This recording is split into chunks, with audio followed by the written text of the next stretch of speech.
रानी रसरानी बिजरानी महारानी श्री वृंदावनी श्री श्रीमती राधा ठकुरानी समस्त सखी वृंद समस्त मंजरी वृंद के चरणों में कोटि कोटि प्रणाम करते हुए उनके हेतु कृपा की प्रार्थना करते हैं। एकत्रित भक्त वृंद, परम पूज्य सनातन प्रभु जी के चरणों में प्रणाम करते हुए, आप सब भक्तों के चरणों में यथायोग्य प्रणाम करते हुए, समर्थ प्रभु, दीप्तोषी दीदी, पिता दीदी, श्याम सुंदर प्रभु दंडवत प्रणाम, सुनंदा दीदी, पुष्पा दीदी, रूप गोस्वामी प्रभु, देव पूजा माधवी दीदी, चंद्रमोहन प्रभु जी दंडवत प्रणाम, शिवानी दीदी, दंडवत प्रणाम। गीता दीदी, नीतू दीदी, रेवती दीदी दंडवत प्रणाम। गौर हरि हरि बोल। You want to speak something 5 minutes Hari Katha today? You like to speak something? You want to share something? English? Okay, speak 5 minutes, no problem, whatever you like.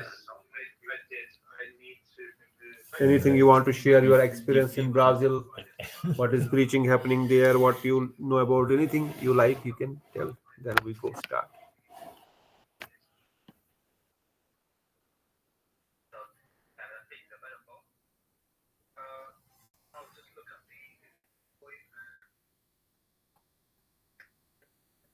Let me ask you, what do you sing in time you chant holy names?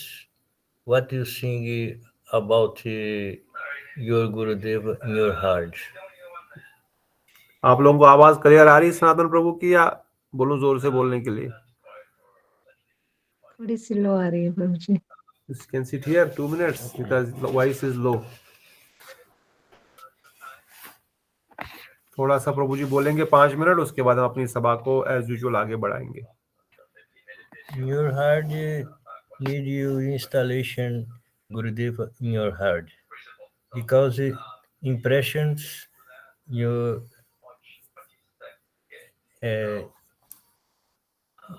you meet your Guru, you remember this impression stay in your heart. You Gurudeva is the bridge for you. You meet Krishna. What's the name you alcance? Cross. No, cross. No, you prayotna for you Goal.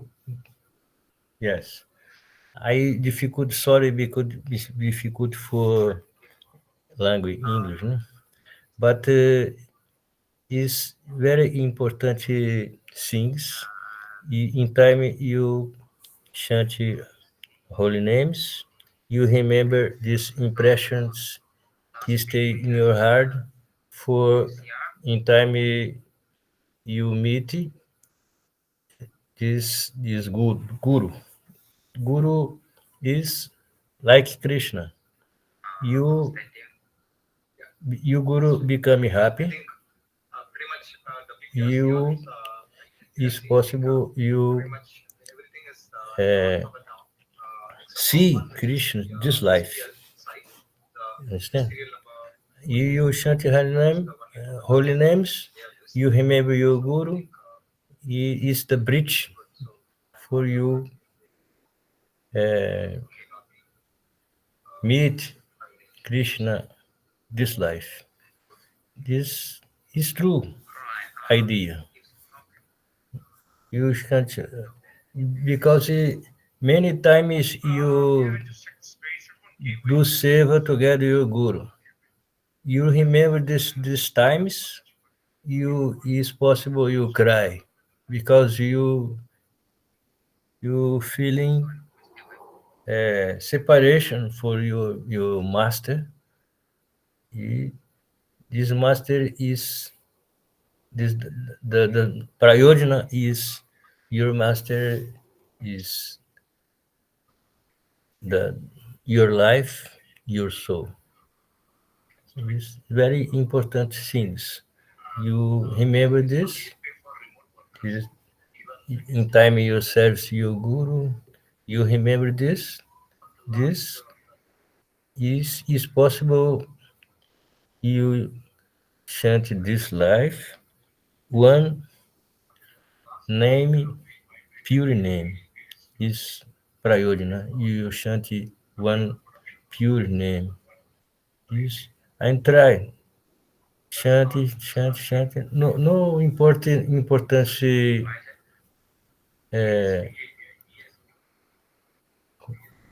Quantidade, como é que é quantidade em inglês? Quantitary. Quantidade é quality, no quality. Process. No processo. Steps. How and names. How much names? Assim, difficult, né? English difficult. No problem, thank you so much. Sanatan Prabhu ji ने हमको बताया कि गुरुदेव के चरणों का आश्रय ग्रहण करना बहुत जरूरी है और गुरुदेव का कृपा से ही कृष्ण प्रेम भक्ति की प्राप्ति हो सकती है और वही हमको भवसागर से पार कर सकते हैं। इन समरी, गुरु मंत्र में, गुरुदेव में श्रद्धा ही हमारा भजन में आगे बढ़ने का एकमात्र साधन है। तो हम बृहद भागवत अमृत ग्रंथ को आगे बढ़ाते हुए हम लोग इस बोम से, स्वर्गलोक से, ब्रह्मलोक से, शिवलोक से होते हुए सुतल लोक से हनुमान जी के यहाँ, कौन सा वर्ष में हनुमान जी रहते हैं, कहाँ गए थे हम लोग? किंग पुरुष वर्ष से होते हुए हम लोग पांडवों के पास गए। पांडवों से मिलने के बाद हम लोग अभी द्वारिका में पहुंच गए हैं। तो नारद मुनि बड़ी कृपा करके हम सब लोगों के लिए उत्तम महाभागवत भगवान का सर्वोत्तम कृपा पात्र कौन है उसको प्रकाशित कर रहे हैं और उसी के उपलक्ष्य में हम लोग अभी द्वारिका में प्रवेश कर चुके हैं। और हम द्वारिका में नारद मुनि कैसे उत्तम भक्त या भगवान के परम प्रिय, भगवान के पूर्ण कृपा पात्र की खोज कर रहे हैं। तो आगे बढ़ते हुए आप सब भक्तों का फिर से स्वागत। जो भक्त अभी भी जुड़े, मधुकर प्रभु दंडवत प्रणाम, मुकेश प्रभु, अनुराधा दीदी, मंजरी दीदी और दंडवत प्रणाम प्रभु जी, हरे कृष्णा प्रभु जी, दंडवत प्रणाम। प्रणाम। प्रभु जी गांव में है, नेटवर्क प्रॉब्लम है थोड़ा सा, और घर में शादी भी है छोटे भाई की 14 तारीख को। अच्छा, तैयारियां हो रही है ठीक से?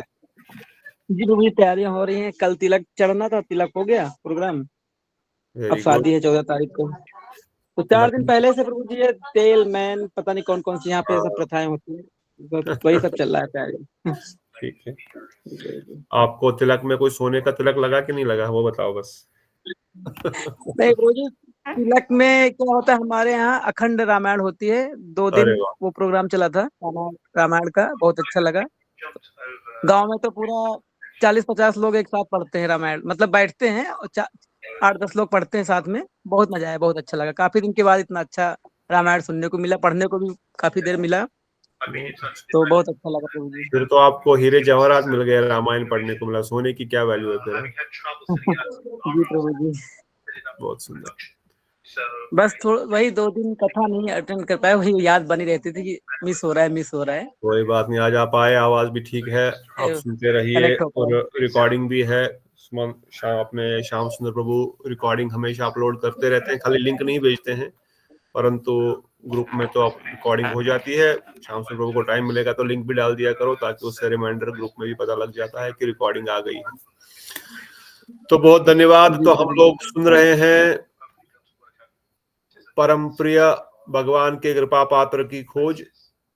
पांडवों ने नारद मुनि को कहा कि आप द्वारिका जाइए, हम पर भगवान की कृपा नहीं है, क्योंकि भगवान हमारे साथ निरंतर विराजमान नहीं रहते हैं। जबकि यादवों के साथ द्वारिका में भगवान हमेशा ही रहते हैं, उनके साथ उनका लौकिक संबंधत्व है, जो कि भक्ति और प्रेम और कृपा के लिए बहुत ही विशेष है। पांडवों के साथ भी संबंध है, ऐसा नहीं कि पांडवों के साथ कोई संबंध नहीं है, परंतु विशेष रूप से द्वारिका वासियों के साथ उनका रोज का रहना, हमेशा ही उनके साथ रहना, खाना पीना, उठना बैठना,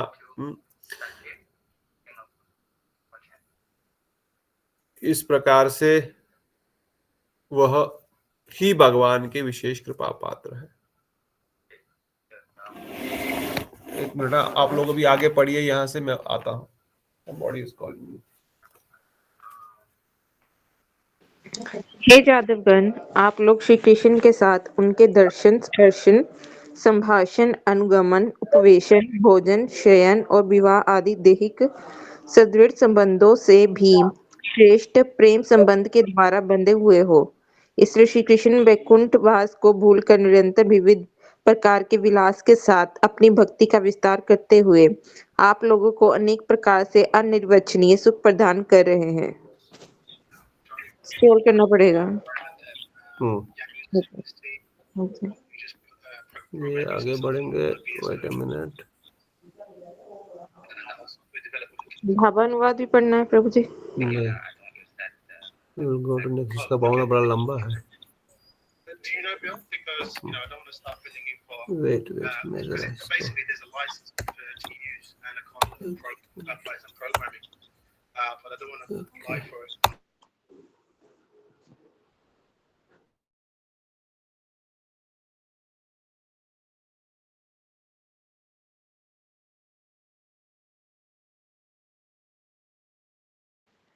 आप लोग भी शयन, भोजन, उपवेशन, भ्रमण, परस्पर वार्ता, विहार, स्नान आदि व्यवहार में श्री कृष्ण के प्रेम से बंध कर अपने पुत्र, पत्नी आदि परिवार का भी स्मरण नहीं करते।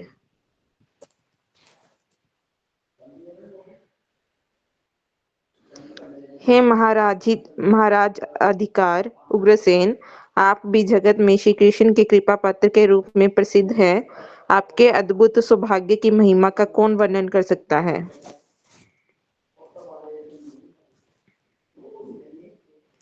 ओहो, कितने आश्चर्य की बात है। अब साक्षात भगवान श्री हरि की अपने प्रेमी जनों के प्रति चमत्कारजनक प्रीति की अधीनता को तो देखिए।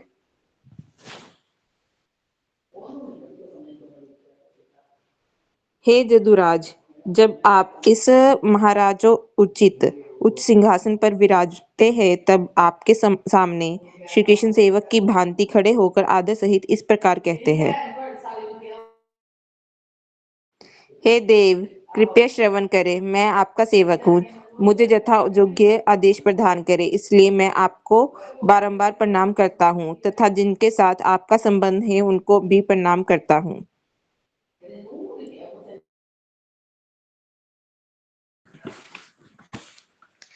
श्री परीक्षित महाराज ने कहा, हे माता, तदुपरांत ब्राह्मण देव श्री कृष्ण का अनुगमन करने वाले वे सब जादवगण श्री नारद के चरण कमलों को स्पर्श कर उनको नमस्कार करते हुए इस प्रकार कहने लगे।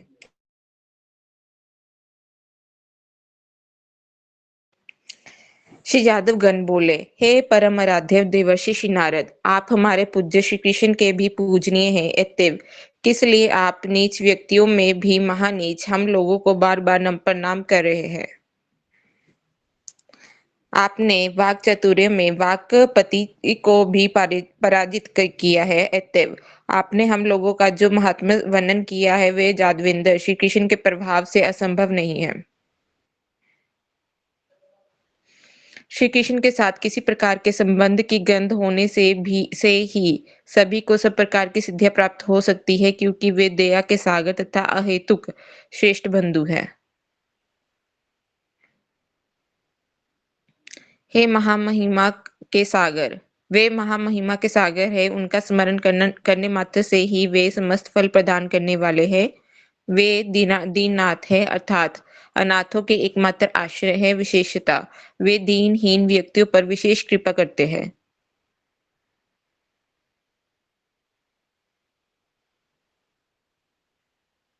हे श्री नारद, ये सब सत्य है, किंतु हम सब में श्री उद्धव ही जादविंदर श्री कृष्ण के परम कृपा पात्र है।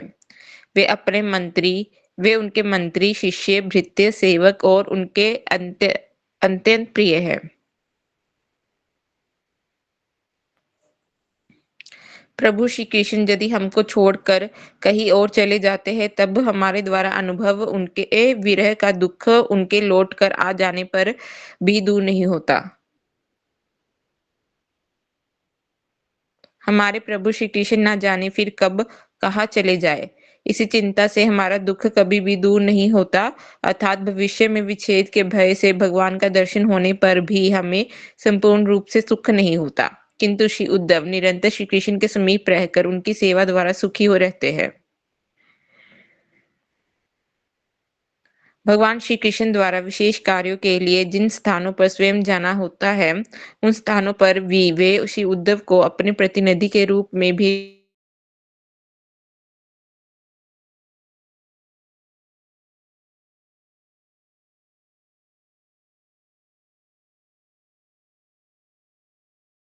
क्रीड़ा विहार आदि के समय भी श्री उद्धव उनके साथ ही रहते हैं और वे अकेले ही श्री कृष्ण के उच्चिष्ट महाप्रसाद का आस्वादन किया करते हैं। श्री कृष्ण के चरण कमलों का प्रसन्न चित्त होकर संवाहन करते कहते कभी निंद्रा आ जाने पर भी श्री उद्धव श्री प्रभु के श्री चरण जुगल अपने गोद में ही रखकर सुखपूर्वक सो जाते हैं। भगवान श्री कृष्ण की केली क्रीड़ा के समय में भी कभी कभी श्री उद्धव उनके साथ जाते हैं। श्री उद्धव महासभा में प्रधानमंत्री भी हैं तथा वे अपनी मनोहर मंत्रणा से तथा विचित्र हास परिहास से हम सबको सुख प्रदान करते हैं। श्री कृष्ण स्वयं भी उनके इन परिहास में वचनों की अत्यधिक प्रशंसा करते हैं।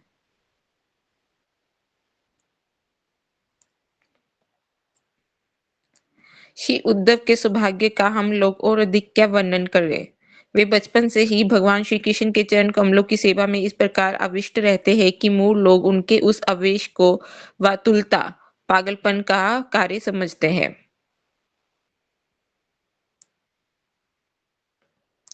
ओहो, निरंतर श्री माधव के चरण कमलों के सेवा रस में जो अद्भुत रसिकता तथा महत्व है, वे केवल श्री उद्धव से ही जगत में प्रकाशित हुआ है। और अधिक क्या कहूँ, वे इस मनुष्य देह में ही श्री कृष्ण के स्वरूप को प्राप्त हुए हैं, अर्थात अपने स्वाभाविक गौर वर्ण को परित्याग कर श्री कृष्ण के समान वर्ण को प्राप्त हो गए हैं।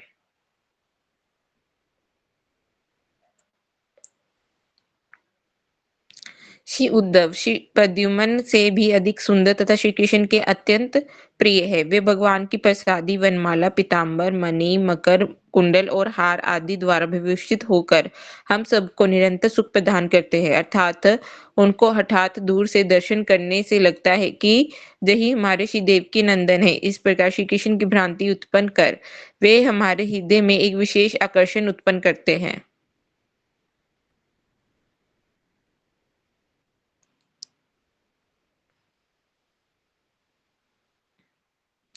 महाराज परीक्षित ने कहा, हे माता, इस प्रकार श्री उद्धव के महासौभाग्य की बात को सुनकर श्री नारद बड़े आनंदित हुए और विविध प्रेम विकारों से विभूषित होकर श्री उद्धव के भवन की ओर जाने के लिए उठ खड़े हुए। ऐसा देखकर जदुराज श्री उग्रसेन कहने लगे,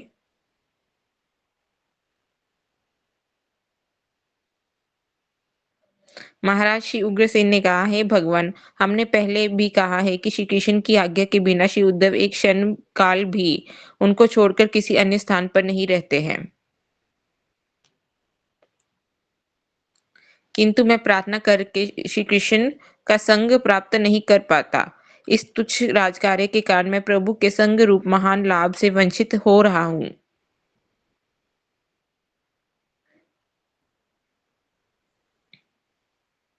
यद्यपि मैं केवल प्रभु की आज्ञा का पालन करने के लिए ही इस राजकार्य को कर रहा हूँ और इसी को आदर पूर्वक उनकी सेवा समझकर यत् किंचित सुख प्राप्त कर रहा हूँ, तथापि प्रभु के द्वारा मुझे प्रदान की गई गौरव रूप पीड़ा से मुझे ऐसा प्रतीत होता है कि उन्होंने मुझे वंचित ही किया है।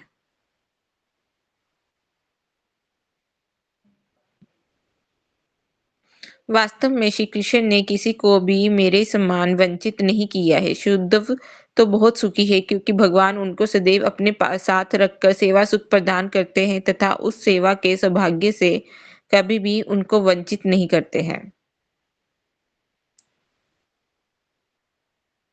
इसलिए आप भगवान के अंतःपुर में जाकर श्री उद्धव का दर्शन कीजिए तथा साथ ही उन्हें हमारी ओर से भी ये निवेदन भी कीजिए कि आज सभा में भगवान के आने का समय बीता जा रहा है, अतः वे शीघ्रता पूर्वक अपने प्रभु को साथ लेकर सभा को सनाथ करें।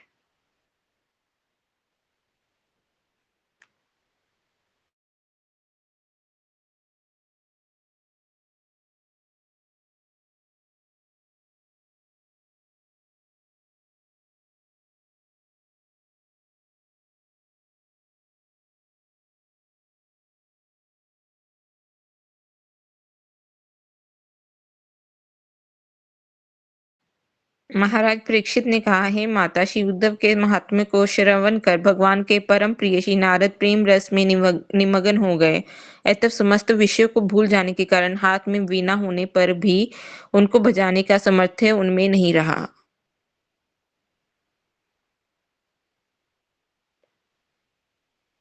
श्री नारद सदैव द्वारका में निवास करते थे, अतः अंतःपुर का मार्ग गुप्त अद्भुत चित्र विचित्र होने पर भी पूर्व अभ्यासत वश वे भगवान के महल में उपस्थित हुए। यद्यपि श्री नारद ने पूर्व अभ्यासत वश महल में प्रवेश तो किया, परंतु उस समय उनको देखकर ऐसा लग रहा था जैसे कि किसी भूत द्वारा आविष्ट तथा उन्मादग्रस्त भगवान मनुष्य की दशा होती है।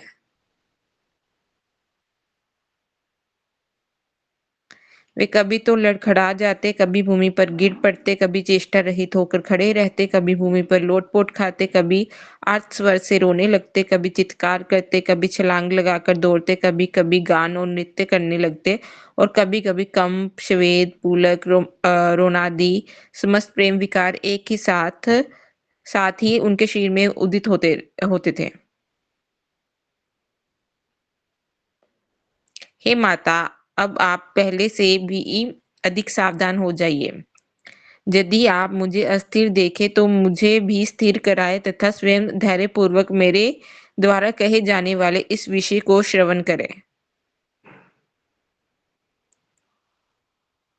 उस दिन भगवान किसी कारणवश उदास होकर अपने भवन के भीतरी भाग में शयन कर रहे थे तथा श्री उद्धव उन्हें अकेले छोड़कर थोड़ी दूर पर ही दहलीज के पास बैठे थे। उनके साथ श्री बलदेव, श्री देवकी, श्री रोहिणी, श्री रुक्मिणी, श्री सत्यभामा आदि महिषीगण तथा भगवान की सेवा से विमुख करने वाली कंस की माता पद्मावती तथा अन्य दासियां भी वही उपस्थित थी।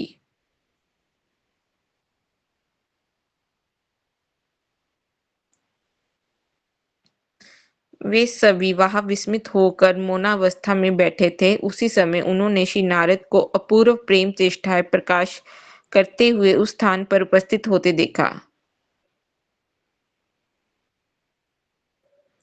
श्री नारद को ऐसी अवस्था में वहां उपस्थित देखकर उन सब ने उठकर बड़े आदर पूर्वक उनको अपने निकट लाकर थोड़ी देर में ही उन्हें स्वस्थ किया और फिर उनके अश्रुपूर्ण मुखमंडल को धोकर धीरे धीरे कहने लगे, हे ब्राह्मण, आज हम आपकी कैसी अपूर्व चेष्टा देख रहे हैं। परम प्रेम की विविधता के कारण अस्खलन आदि आपकी इन सभी चेष्टा को तो हमने पहले कभी भी नहीं देखा है। जैसा भी हो, आप थोड़ी देर शांत होकर बैठिए। महाराज परीक्षित ने कहा, श्री नारद के अश्रुधारा द्वारा बंद अपने दोनों नयनों को जतन पूर्वक खोलकर उन सबको प्रणाम किया और पुलक से भरे हुए कंपित कलेवर द्वारा गदगद स्वर से कहने लगे। श्री नारद ने कहा, आप लोग उस मनोहर सौभाग्य के पात्र श्री उद्धव से मेरा मिलन करा दीजिए अथवा आप लोग मुझ पर कृपा कीजिए जिससे मैं उनकी पदधूलि प्राप्त कर पाऊं। उनकी पदधूलि को पाकर ही मेरी अंतरात्मा को शांति प्राप्त हो सकती है।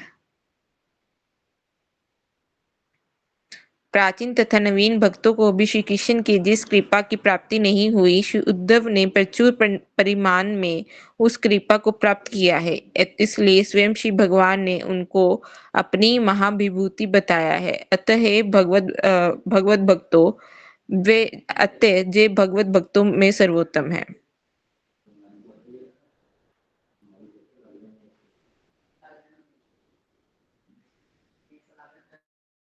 थोड़ा सा इसके ऊपर कुछ चर्चा, कुछ क्या पढ़ा अभी तक, क्या सुना।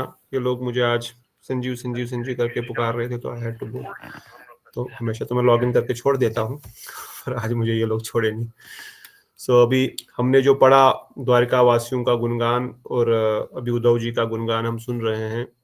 कौन थोड़ा सा एक्सप्लेन कर सकते हैं क्या क्या सुना हमने? शिवानी दीदी आप प्रभु जी, बेसिकली तो जहाँ पर तो वैसे मतलब जब नारद जी द्वारका वासियों के पास गए तो उन्होंने डिनाई नहीं किया, कि उन्होंने कहा कि वो कृपा पात्र तो हैं, बट इतने बड़े कृपा पात्र नहीं, क्योंकि भगवान उनके साथ हमेशा नहीं रहते, वो आते जाते रहते हैं। मतलब सभा में जहाँ पर वहां पर बैठे थे, आते तो है बट हमारे साथ हमेशा नहीं रहते। कहीं कहीं पर जैसे हस्तिनापुर में कुछ हो गया वो वहां पर चले जाते, कहीं कुछ और हो गया तो कुछ वहां पर चले जाते। बट उद्धव उनके कृपा पात्र है, क्योंकि उद्धव भगवान के साथ 24 घंटे रहते हैं, खाते पीते सोते वक्त। और भगवान को कुछ भी मतलब इम्पोर्टेंट जगह पर जाना हो तो वो उद्धव जी को वहां पर भेज देते हैं। जैसे एक बार शाम को छुड़ाने के लिए द्वारका में, जैसे हमें पता ही है, शाम को एक बार द्वारका में पकड़ लिया था, जो पुत्री है दुर्योधन की, लक्ष्मणा, उनको वो मतलब भगा के ले गए थे, तो उनको छुड़ाने के लिए उन्होंने स्वयं उद्धव को भेजा था। वो उनके कृपा पात्र है, हमेशा उनके साथ रहते हैं, उनके दुख सुख में। जैसे हमें पता ही है, गोपियों के साथ जो श्रवण के मतलब गोपियों के साथ अपनी गुप्त वार्ता भी उनके साथ रहते हैं, और उनका मतलब उच्छिष्ट भी खाते हैं। और उद्धव जी इतने महान है कि वो कृष्ण के वर्ण के ही हो चुके हैं, क्योंकि वो इतनी कृष्ण की सेवा में संलग्न है। वो उन्होंने कृष्ण में इतना ही मन लगा लिया है कि उनका जो गौर वर्ण है वो कृष्ण में ही हो गया है। और वो प्रद्युम्न से भी, मतलब उन्होंने बताया कि उनके बेटे जो प्रद्युम्न है उनसे भी बड़े उनके कृपा पात्र है। वो भगवान का एक तो जूस किया हुआ सभी जूस मतलब चीजें वर्तते हैं, उनके कपड़े, उनका हार, प्रसाद, जो भी भगवान मतलब यूज करते हैं, वो उद्धव जी उनकी प्रसादी को ही हमेशा पहनते हैं और उनके साथ हमेशा ही रहते हैं, ये बताया है। और फिर वो नारद जी भावावेश होकर उद्धव जी से मिलने चले गए। फिर इसमें ये भी बताया था कि उग्रसेन महाराज जी ने कि मैं कृपा पात्र क्यों नहीं हूँ, क्योंकि मैं मतलब कृपा पात्र तो है बट वो हमेशा उनके साथ नहीं रहते, क्योंकि उनको मतलब द्वारका की सेवा मिली हुई है, महाराज पद पर संयोजित है, उसके कारण वो भगवान के साथ हमेशा नहीं रह सकते। बट उनको वो सेवा मतलब तुच्छ मतलब भगवान के साथ हमेशा सानिध्य नहीं कराती, तो उसके कारण वो सेवा उनको मतलब एक तरह से भार लगती है।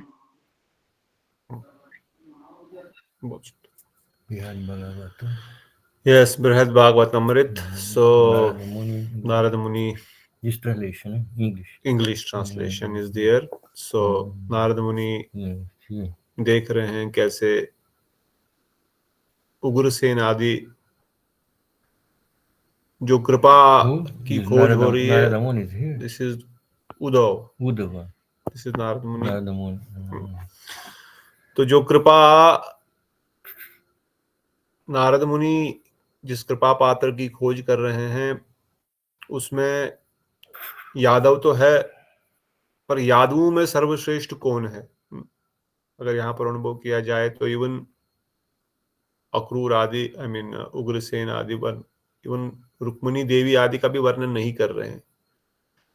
देखा जाए तो शंकर भगवान ने शिवलोक में ही नारद मुनि को कहा था, जब लक्ष्मी जी ने कहा, आई मीन पार्वती देवी ने कहा कि लक्ष्मी जी भगवान की विशेष कृपा पात्र, और इन लक्ष्मियों का जो ओरिजिन है वो रुक्मिणी देवी है।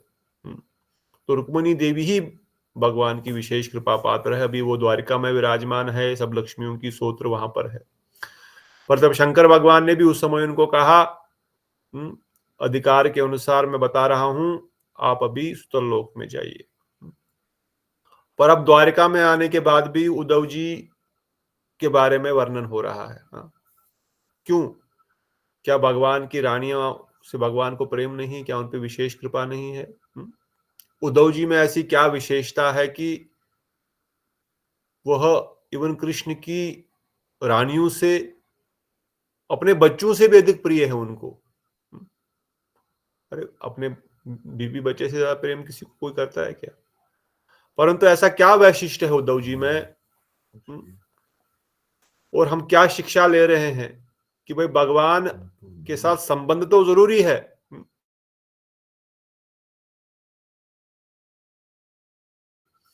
पर संबंध होते हुए भी किस चीज की प्रधानता है? संबंध तो सबका है, किसी न किसी का, कोई दास है, कोई साख्य है, कोई वात्सल्य है, कोई माधुर्य है, ये तो है। इवन ब्रह्मा जी का भी संबंध है देखा जाए तो, from that point of view. मगर संबंध होते हुए भी प्रधानता किस चीज की हो रही है? किस चीज की प्रधानता आपको लग रही है यहाँ पर दी जा रही है? हरे कृष्णा। हरे कृष्णा मधुकर प्रभु जी। हाँ, उद्धव जी इतना बड़ा भक्त है, जो बोल नहीं सकते हैं। इतना बड़ा भक्त है, भक्ति के लिए और 2 रस धारण किए हैं, और वो भक्ति का रस इतना बड़ा है उनका। मैं जो समझता हूँ, ये जो भागवत का 11वां स्कंद में जो है, उद्धव गीता में जो है, इसमें उद्धव जी ने बोलता है, जब हम भगवान जब बोलते हैं मैं परम धाम चले जाऊंगा करके, तब तो उद्धव जी बोलते हैं मैं क्षणार्ध भी केवलम, मैं आपको फ्रैक्शन ऑफ अ सेकंड भी आपको, जैसे हमारा आंख बंद के निकालते हैं ना कभी कभी, इतना समय भी आपको देख, I can't stay without you even for a fraction of a second, he says. Uddhav इतना बड़ा भक्त है वो। हाँ, और भक्ति के लिए द्वारका में जो है, और वो एक बार इतना बहुत बिकम सो इगोइस्टिक, अहम हो जाता है, और बाद में द्वारका से वृंदावन को भेजते हैं उद्धव जी को, जाके देखे आओ हमारा गोपियों को करके, जो मैं पढ़ा हूँ, जो याद है मैं बोल रहा हूँ। हरे कृष्णा। बिल्कुल, बहुत सुंदर, बहुत धन्यवाद मधुकर प्रभु जी। तो वही चीज यहाँ पर भी नारद मुनि भी उसी चीज को प्रकाशित कर रहे हैं, जो शिवानी जी ने भी पढ़ा और बताया हमको भी। अब हमने नारद मुनि से भी सुना कि भक्ति में संबंध होते हुए भी प्रेम होना आवश्यक है। अगर संबंध है, कोई पति पत्नी है समझो, एग्जाम्पल से, पति पत्नी का संबंध तो है, मगर प्रेम अगर नहीं है प्रगाढ़, तो संबंध का क्या वैल्यू रहेगा? कोई अपने रास्ते, क्या मतलब है उसका? या माता पुत्र का, पिता पुत्र का संबंध ठीक नहीं है, खुद का बेटा है, खुद पेट से जन्म दिया है माता ने उसको, पर अगर संबंध ठीक नहीं उसके साथ, संबंध ठीक है, संबंध तो है पर प्रेम नहीं है, तो संबंध में क्या मिठास रहेगी? तो इसलिए क्या रुक्मणी आदि रानियों का भगवान के साथ प्रेम नहीं है? बहुत प्रेम है, बहुत बहुत बहुत प्रेम है, उसकी तुलना हम कर ही नहीं सकते। परंतु उस प्रेम में भी अधिक प्रेम की परिकाष्ठा किसकी है? उनका तो समझो अरबों गुना प्रेम है। पर उद्धव जी का प्रेम जब यहाँ पर वर्णन कर रहे हैं, जो हम यहाँ पर भी देख रहे हैं और जो ग्रंथ में भी हमने अभी पढ़ रहे हैं, वर्णन करते हैं कि किस प्रकार से उद्धव जी का जो प्रेम है वह लक्ष्मी, ब्रह्मा, शिव, नारद, इवन उनके खुद के पुत्रों से भी उनको उतना प्रेम नहीं। और यही नहीं कि खाली उद्धव जी को उनसे उतना प्रेम है, भगवान को भी उनसे उतना ही प्रेम है। और इसका क्या कारण है? इसका कारण भी इसी अध्याय में बता रहे हैं। इसका कारण है उद्धव जी का एकमात्र जो जीवन जीने का उद्देश्य,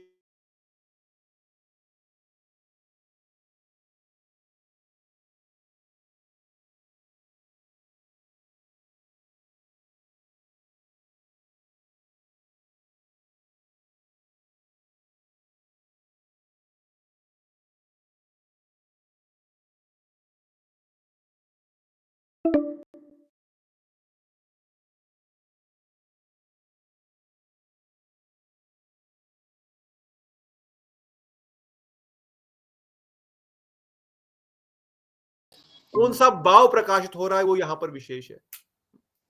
किस प्रकार का प्रेम प्रकाशित हो रहा है वो यहां पर वैशिष्ट है। तो इसलिए बता रहे हैं कि उद्धव जी जो है वह हर प्रकार से भगवान की सेवा कर रहे हैं, और स्वयं उन जैसे भाव प्रकाश है, भाव प्रकाश, उनका शिष्य है, उनके मित्र है, उनके काउंसलर है, उनके दास है, उनके दूत है। हनुमान जी ने जिस प्रकार राम जी की सेवा की, वही सब सेवा यहां पर भी दिख रही है, परंतु इसमें विशेष उनके मित्र है, वो अपने मन की बात खोल करके उनके साथ कर सकते हैं।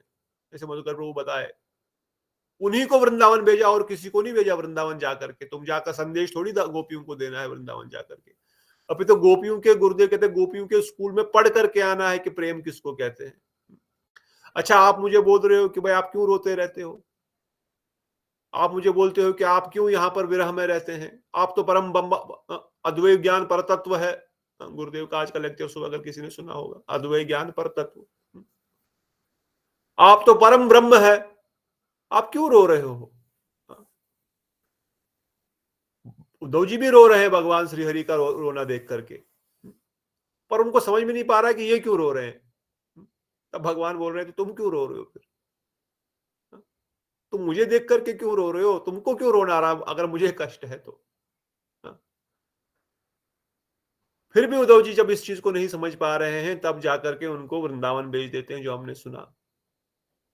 और उद्धव जी वृंदावन जाकर के जब ब्रजेंद्र नंदन श्री कृष्ण और गोपियों के प्रेम की कथाएं सुनते हैं, उन गोपियों के विशेष प्रेम के वार्ता को देखते हैं, तब वो समझ जाते हैं कि मुझे कृष्ण अभी भगवान को, श्री हरि को किस प्रकार सांत्वना देनी है, कौन से समय पर क्या बोलना है, कैसे बोलना है, क्या करना है। क्योंकि वहां पर वह राधा ठकुरानी के स्कूल में जाकर के बाहर से एडमिशन भी नहीं ले पाते हैं, गुरुवर्ग वर्णन करते हैं, परंतु बाहर से ही देख रहे हैं कि कैसे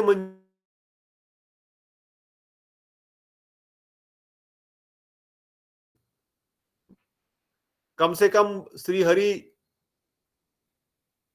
थोड़ी देर बाद अपनी सभा में तो आ जाते हैं, भोजन भी करते हैं, युद्ध करने के लिए भी जाते हैं, हस्तिनापुर भी जाते हैं, पर क्या राधा रानी ऐसा कुछ कर पा रही है? क्या ललिता विशाखा जी को भी अपने घर वापस गए? तो जो परिकाष्ठा वहां प्रेम की है, उसको सीख करके उद्धव जी जब वहां से आ रहे हैं, तब वह श्री हरि की ठीक से उनके मनोभावों को देखते हुए उनकी सेवा कर पा रहे हैं। तो ये उद्धव जी का वैशिष्ट्य यहां पर प्रकाशित कर रहे हैं कि उद्धव जी ने भगवान के हृदय के भावों को समझ रखा है, जो कि हर कोई समझ नहीं सकता। हृदय के अंदर क्या चल रहा है, अभी कौन सा भाव उदित हो रहा है, अभी मुझे किस प्रकार से इनको संभालना है, क्या सेवा करनी है, उसको प्रकाश करे। तो सेवा का प्रकाशित हो रही है, पर सेवा में प्रेम का भी विशेष मिश्रण है। यहां पर यह प्रेममयी सेवा है, इसलिए कहा गया भक्ति इज सेवा। मगर कौन सी सेवा? प्रेममयी सेवा। सेवा कई प्रकार की होती, तो प्रेममयी सेवा ही परम भक्ति का लक्षण है। प्रभु जी, ये भक्त का ही चैप्टर है। हरे कृष्णा। हाँ दीदी, हरे कृष्ण। तो जब उद्धव जी वहां से गोपियों के वो वार्तालाप, वो उनका प्रेम देखकर जब वहां से निकले, तो फिर गोपियों ने बोला, राधा जी ने और गोपियों ने बोला, यहाँ से जाओगे तो कृष्ण को ये मत बोलना कि उनके विरह में हम यहाँ तड़प रहे हैं, हमने मतलब हम खाना पीना हमने छोड़ दिया, हमने उस दिन से चूल्हा भी नहीं जलाया, ये सब उधर नहीं बोलना है, क्योंकि कृष्ण को वहां दुख हो जाएगा। वो तो दुखी है ही, तो और इस बात से वो और भी दुखी हो जाएंगे कि हम यहाँ तड़प रही है उनके लिए। हरे कृष्ण, धन्यवाद। बहुत सुंदर। तो इसलिए उद्धव जी का यहाँ पर गुणगान किया गया, जो हमने ऑलरेडी सुना कई प्रकार से। वो क्या सेवा नहीं करते हैं, उनके लिए उनका महाप्रसाद खाना। इवन तात्पर्य में, टीका में सनातन गोस्वामी पाद लिखते हैं, उद्धव जी ने कभी अपने लिए कभी कपड़ा तक नहीं लिया। मतलब अंडरस्टैंड, उन्होंने कभी अपने लिए नया कपड़ा खरीदा ही नहीं है। उनको क्या कमी है? मतलब भगवान है, द्वारिकाधीश है, हजारों लक्ष्मियां, 16,000 तो वहीं पर विराजमान है, पर उद्धव जी ने कभी अपने लिए एक ड्रेस तक नहीं लिया है। जो भगवान के पुराने कपड़े हैं, भगवान के पुराने कपड़े तो पुराने होते नहीं, पर शिक्षा देने के लिए और समझने के लिए वो वही धारण करते हैं, वो भगवान के कपड़े धारण करते हैं। भगवान जब तक विश्राम कर रहे हो दरवाजे पे खड़े रहते हैं, वो विश्राम भी नहीं करते, क्योंकि कब उनको कौन सा भाव हृदय में आ जाए, क्या रुक्मणी देवी माता सत्यभामा ये तो नहीं समझ सकते उन भावों को, ये तो वृंदावन गए नहीं है। तो इसलिए उद्धव जी से बढ़कर यादवों में दूसरा कोई भक्त नहीं है, इस चीज को यहाँ प्रकाशित किया गया इन्हीं श्लोकों के द्वारा, कि वह उनको महाप्रसाद देते हैं और ग्रहण करते हैं, भगवान का महाप्रसाद वही लेते हैं, उनको मसाज करते हैं अपने हाथों से, जब भगवान विश्राम कर रहे होते हैं तब वो उनके चरण दबाते हैं, और मित्र है, सखा है, एक ही पलंग पर अर्जुन के साथ सोते हैं जिस प्रकार से।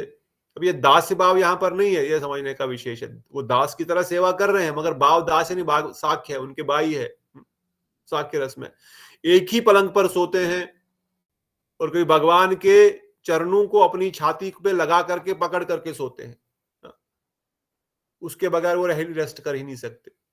और ये समझना है कि ये दिव्य है, ये दोनों भगवान भी और उद्धव जी भी डोंट थिंक कि हमारी तरह इनका शरीर है, भगवान का शरीर, भगवान का आत्मा एक ही है, भगवान चिन्मय है। परसों हम डिस्कस कर रहे थे मठ में ना, कई लोग सहजिया बन जाते हैं और भगवान ने ज्यादा खाया, ये जयदेव प्रभु ने भेजा था, देखो क्या हो रहा है समाज की हालत। इवन रागानुगा के मार्ग में किसी ने गोपाल को बोले चलो बाथरूम चलो, तुम शौचालय में जाओ, तुमने बहुत आज खाया। अंडरस्टैंडिंग ही नहीं है कि भगवान चिन्मय है, उनका शरीर दिव्य है। अरे देवताओं का शरीर चिन्मय है, उसको कोई खाना पीना कुछ बाथरूम जाने की जरूरत नहीं पड़ती। देवलोक में जितना भी खाओ कुछ बाथरूम जाने की जरूरत नहीं पड़ेगी किसी को। दिस बॉडी इज, देवताओं की बॉडी जब इस प्रकार की है तो भगवान का शरीर कैसा होगा। पर मूर्ख लोग और मनमुखी जो शास्त्र ज्ञान पता नहीं है, भगवान तूने आज बहुत खाया, गोपाल चल बाथरूम में बैठ जा, लैट्रिन में बैठ जा तो अभी, मतलब there is no understanding proper. Why I am telling this point is, although हम यहां पर सुन रहे हैं भगवान रो रहे हैं, या अभी आगे आगे सुनेंगे, या अभी उद्धव जी के चरण, उन्होंने अपने सीने पे भगवान के चरण लेकर के सो जाते हैं वो, पर ये उद्धव जी भगवान है, स्वयं भगवान है, कोई साधारण शरीर नहीं है, ये चिन्मय, ये भगवान है स्वयं, ये भी बात ध्यान में रखनी। परंतु प्रेम इतना अधिक है कि वह उनके बगैर एक क्षण के लिए रह नहीं सकते, और हर अवस्था में चाहे उनके साथ हंसी मजाक करना है तब भी उद्धव जी उनके साथ रहेंगे, चाहे उनके महामंत्री है जब वो जाते हैं सभा में उद्धव जी साथ साथ चलते हैं, उनकी खड़ाव लेकर के, उनको खड़ा होना है तो खड़ाव लगाएंगे, और जब बैठेंगे तो महामंत्री की तरह बगल में बैठेंगे। जैसे यहाँ पर बता रहे हैं कि बचपन से ही उनके साथ रहे हैं, बचपन से उद्धव, इसलिए तो गोपियां ने जब उद्धव जी को देखा लगा कि कृष्ण ही आ गए, उनका इवन फेस भी एक जैसा हो गया है, जो हमने वापिस सुना, शरीर का रंग भी एक जैसा हो गया है।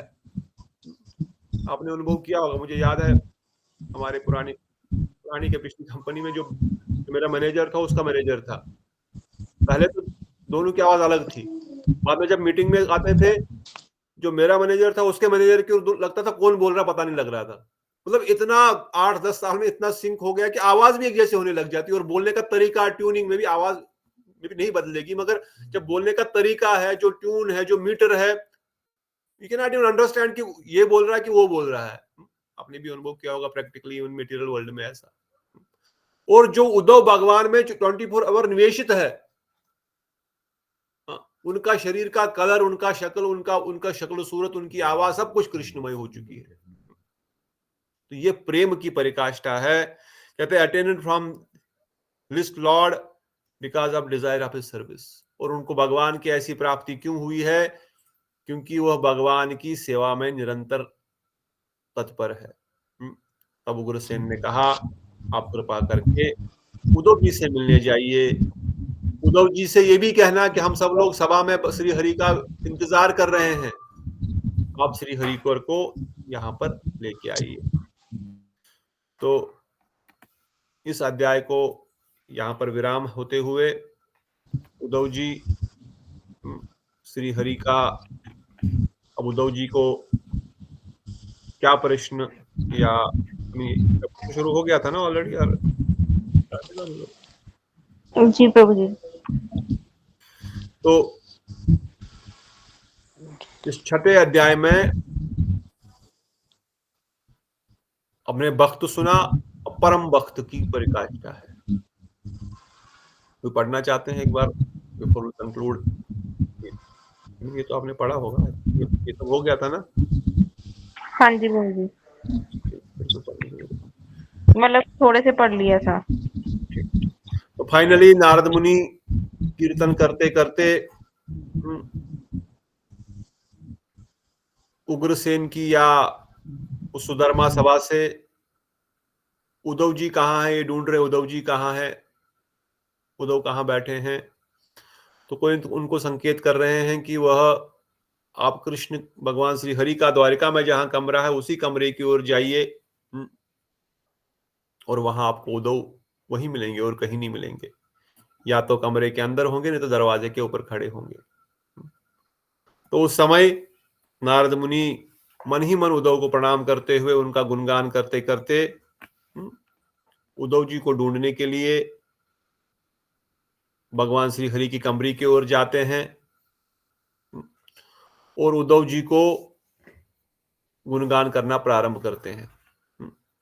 जब उद्धव जी का गुणगान प्रारंभ करते हैं कि आप भगवान के परम भक्त है, बोलते कुछ नहीं है, प्रणाम करते हुए बोलते आप भगवान के परम भक्त है। तब उद्धव जी नारद जी को मिलते ही ब्रजवासियों का गुणगान करना प्रारंभ करते हैं। अब यहां पर जो कथा हो रही है, यहां पर कोई किसी को कुछ बता नहीं रहे हैं, मतलब यहां पर कोई भगवान का परम भक्त है, अभी ये डिस्कशन नहीं चल रहा है। खाली उद्धव जी से नारद मिलने पहुंचे, और नारद के मिलते ही उद्धव जी ने ब्रजवासियों का गुणगान प्रारंभ किया। और जो ही वो ब्रजवासियों का गुणगान प्रारंभ कर रहे हैं, वहां पर रोहिणी माता आ जाती है। सब लोग उधर ही है। वहां एक अजीब विडंबना हुई है।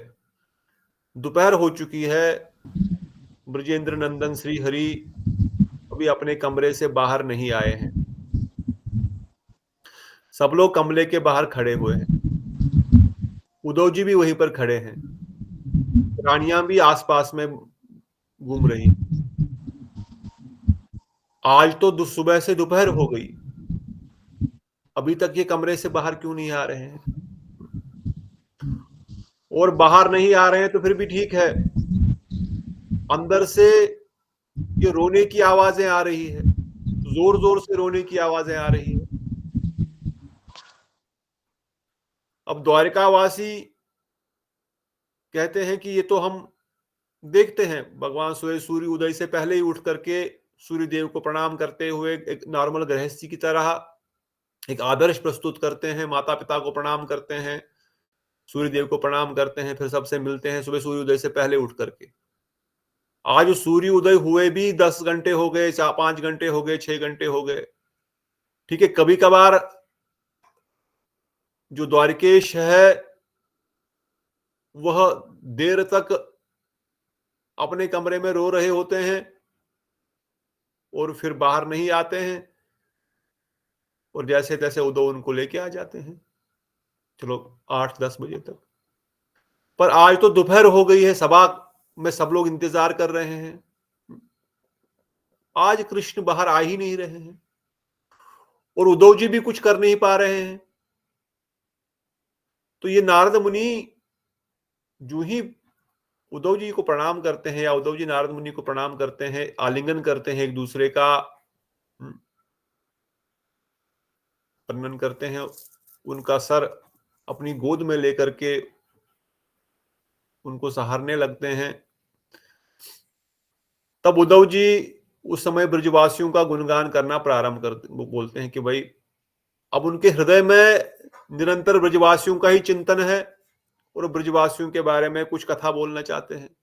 पर जो ही वो ब्रजवासियों का नाम लेना करते हैं कि ब्रजवासी कृष्ण के विरह में कैसे हैं, उसी समय रोहिणी माता वहां पर आकर के उद्धव जी के वचनों को खंडित करती है, बोलती है चुप रहो,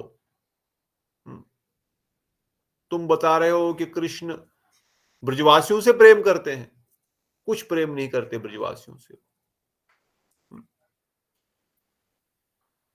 कोई प्रेम नहीं उनको ब्रजवासियों के साथ। अभी इस अध्याय में हम देखेंगे, कल इसको प्रॉपरली आराम से पढ़ेंगे, थोड़ा सुनेंगे कि बलराम जी क्या कह रहे हैं, रोहिणी देवी क्या कह रही है, और पद्मावती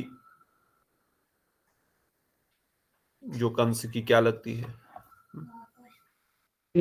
कंस की माँ, वो क्या कह रही है उद्धव जी के बारे में, ब्रजवासियों के बारे में। सत्यभामा देवी क्या, रुक्मणी देवी क्या कह रही है, ये सब के सब बलराम जी भी कृष्ण के सपोर्ट में नहीं है, रोहिणी माता भी कृष्ण के सपोर्ट में नहीं है। बलराम जी कहते हैं ये तो ड्रामा कर रहा है, जब मैंने इसको कहा ब्रजवासियों से मिलके आ जाओ, पर ये तो हिला भी नहीं यहां से, अभी ये रोज रोज रोने का क्या ड्रामा है ये। पर उद्धव जी सब सुन रहे हैं, उद्धव जी के हृदय में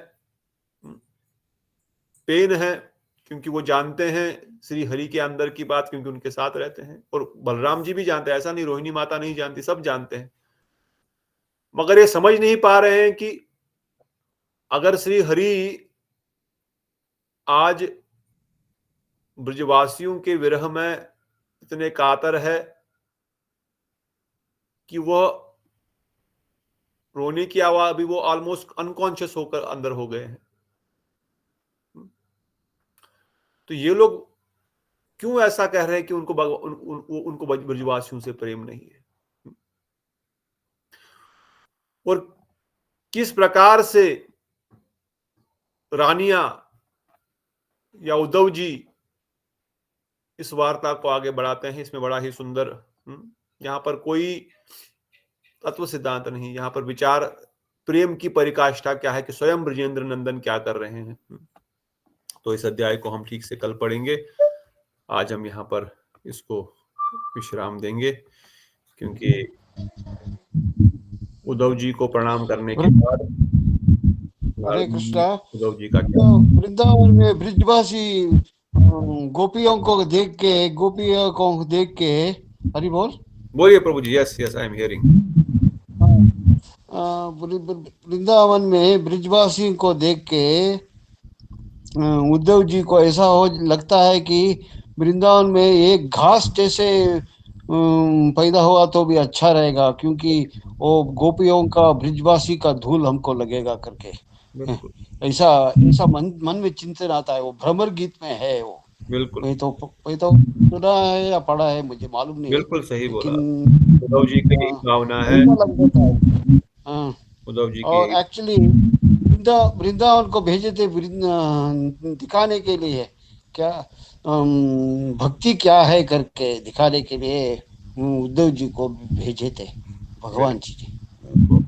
बिल्कुल बहुत वो भ्रमर गीत पढ़ना है, बहुत अच्छा है, जो रोम रोम में लग जाता है हमको, बहुत बढ़िया है भ्रमर गीत का।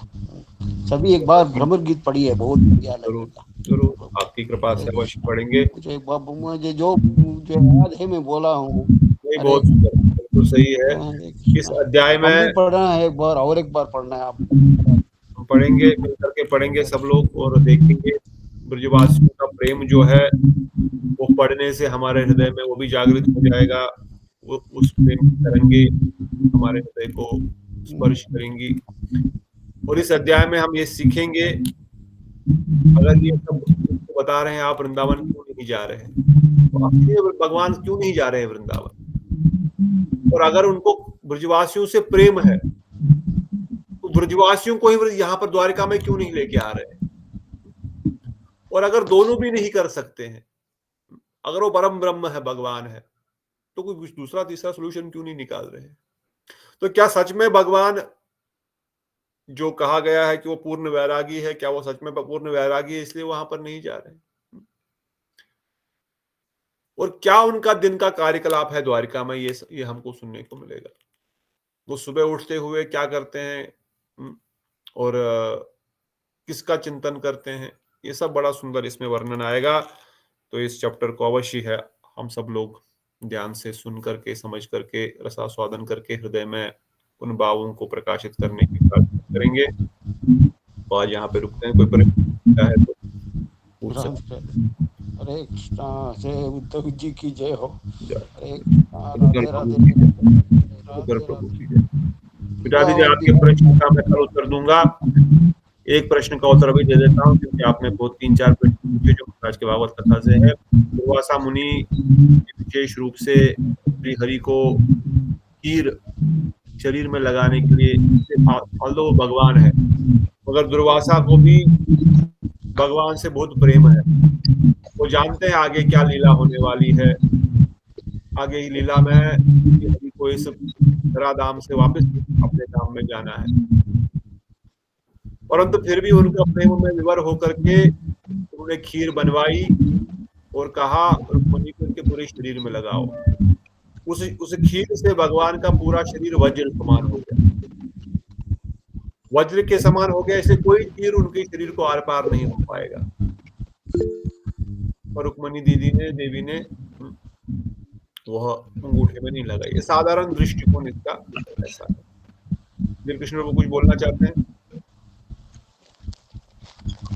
प्रभु जी, वो श्रीनिवास प्रभु ने बोला वो कम मेमोरी है उसका, वो श्याम सुंदर प्रभु जो है वही ले लो। उसका कितना मेमोरी है? वो भी तो 32 GB है उसका इंटरनल मेमोरी। और वो बोल रहे हैं कि उतना 10-12 हज़ार में तो 128 GB भी आ जाता है। ठीक है, श्याम सुंदर बता देना कितना जीबी है। देखते हैं, आई डोंट नो उनका कितना जीबी है, क्या है। मेन तो जीबी ही चाहिए, तो ठीक है देख लेते हैं। ठीक है बेटा माता, that is the answer to one question. Rukmini Devi को रथ क्यों खिंचवाया और पानी पीने पे चाप को चलवाया, इन सब प्रश्नों का उत्तर देंगे। ऑल्दो ये भगवान की लीला है। रुक्मिणी देवी ने खीर लगाया मगर अंगूठे के अग्रभाग में लगाना भूल गई। क्या भूल सकती है? वो लक्ष्मी है। क्या भगवान को वज्र की आवश्यकता है? नहीं है। ये सब लीलाएं हैं। दुर्वासा अपने प्रेम प्रदर्शन कर रहे हैं। उस खीर को लगने से भगवान का शरीर तो है ही नहीं, पर उनका प्रेम इतना है कि वो अपने प्रेम को प्रकाशित करके उनके शरीर में वो खीर लगवा देते हैं पूरे पैरों तक, पर अंगूठा छोड़ देते हैं। और हम जानते हैं कि भगवान ने इस धरती से वापस गोलोक धाम जाने की लीला करी। उस क्या बोलेंगे उसको, उस बहलिया ने उनके पैर में ही खीर लगाया और कहीं नहीं लगाया। छाती में मारता है, सीने में मारता है, सर में मारता है, मारने के लिए। पैर में कोई तीर मारता है क्या? पैर में तीर मारने से कोई मरता है क्या? पैर में गोली भी, परंतु भगवान इस प्रकार की लीलाएं करके जो मायावादी है, जो मोहित कर रहे हैं और अपने लीला को, अपने प्रॉमिस को पूर्ण कर रहे हैं अलग अलग लीलाओं के द्वारा। इसलिए एक लीला में कई सारी लीलाएं जुड़ी हुई है। तो ये आपकी भागवत सप्ताह के पहले प्रश्न का उत्तर। वो जब ज्ञान वैराग्य के जब मतलब वो बूढ़े हो गए, फिर बोला नारद जी, जब भागवत कथा हो गई ना 4 कुमार में, वो किस घाट पे हुई? किस घाट में? हाँ, वो यमुना घाट में हुई कथा, जब वो फिर जवान हो गए। हाँ, वृंदावन में हुई कथा। जब वृंदावन आई, वृंदावन में उन्होंने कथा सुनी। जब वो भक्ति देवी उधर गई थी गुजरात, तो वो खुद बूढ़ी हो गई। जब वृंदावन पहुंच गए थे, फिर वो युवती बन गई। फिर उधर लेके अपने 2 बेटे, मैंने किसी ने बोला नहीं यमुना घाट नहीं है, दूसरा कोई घाट, तभी पूछा। वृंदावन में ही मेन भागवतम के दो क्या बोलेंगे इंट्रोडक्शन, दो प्रकार का उसका, एक तो धुंधुकारी की कथा है भागवतम में, जो कि उसका क्या बोलते हैं उसको, बोलते हैं जो भी आप समझ लीजिए इसमें। और दूसरा स्कंद पुराण से उसका महत्व या इंट्रोडक्शन बताया गया, जिसमें उद्धव जी अर्जुन कैसे रानियों को वृंदावन लेके आते हैं और वृंदावन में वो साक्षात पूरे वृंदावन का ऐसा ही दर्शन करते हैं जैसे पहले वृंदावन था। वो तो दर्शन नहीं करते हैं पहले, परंतु वो देखते हैं गर्ग मुनि इस प्रकार से पूर्ण आनंद में। स्कंद पुराण में इसका वर्णन है, जो महाराज बता रहे थे स्कंद पुराण की कथा आपको, उसी स्कंद पुराण